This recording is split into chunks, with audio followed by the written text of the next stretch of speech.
as the disciples were gazing up towards heaven, angels appeared unto them and said, This same Jesus, which is taken up from you into heaven, shall so come in like manner as you have seen him go into heaven. This is your daily devotional. Maranatha, the Lord is coming. Maranatha, a daily devotional by Ellen G. White. Future events come in order.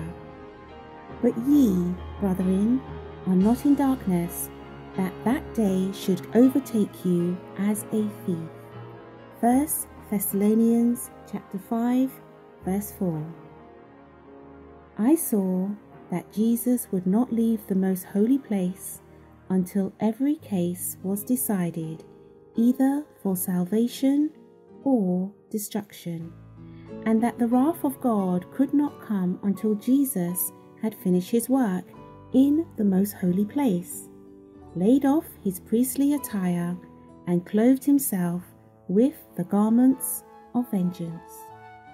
Then Jesus will step out from between the Father and man, and God will keep silence no longer, but pour out his wrath on those who have rejected his truth.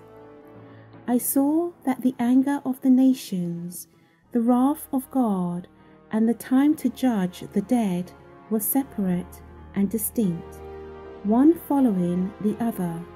Also that Michael had not stood up, and that the time of trouble, such as never was, had not yet commenced. The nations are now getting angry. But when our high priest has finished his work in the sanctuary, he will stand up, put on the garments of vengeance, and then the 7 last plagues will be poured out. I saw that the 4 angels would hold the 4 winds until Jesus' work was done in the sanctuary, and then will come the 7 last plagues.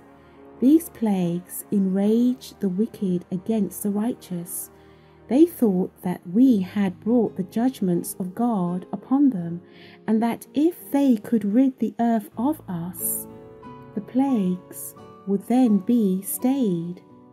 A decree went forth to slay the saints, which caused them to cry day and night for deliverance. This was the time of Jacob's trouble. Then all the saints cried out with anguish of spirit, and were delivered by the voice of God. Before his crucifixion, the Saviour explained to his disciples that he was to be put to death and to rise again from the tomb.